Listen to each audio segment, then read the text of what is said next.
Fun fact, did you know? In South Africa, it is perfectly legal to homeschool your child. But what is homeschooling? Homeschooling is when the parent is doing specifically that, the child is educated at home.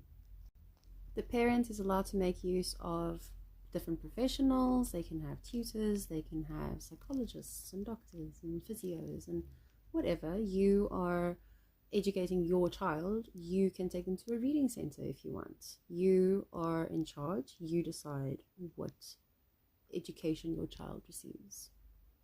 However, that said, it's not plonking your kid in an environment where it's like an institution that runs like a school, but they are not legally registered.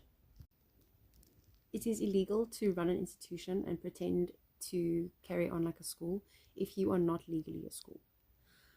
So the people who are doing that, you guys need to cut it and you need to come to an end, because the repercussions are quite severe.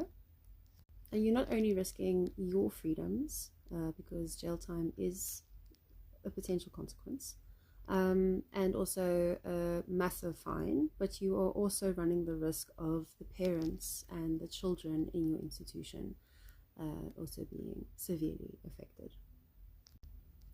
Homeschooling only applies to compulsory education. Compulsory education is from grade 1 until grade 9, but with the B bill being signed, it is now grade R until grade 9.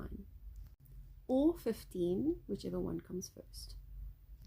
After they have done their grade 9 or they have turned 15 years old, the law no longer applies to them, or if they are in grade 10, 11, or 12. Compulsory education means that it is a right, it's a constitutional right. If you go and look at chapter 2 of the Constitution, you will see that education is a human right, which means that if a parent or a family cannot afford it, the state must then fund it. You are allowed to homeschool your child, however, there are different laws that apply. And one of them, with the introduction of the B bill, is that the parent must register the child. Yes, the Department of Basic Education is allowed to reject any submission. However, that said, you can always reapply, find out where you went wrong, what you need to do to adjust, and then just implement.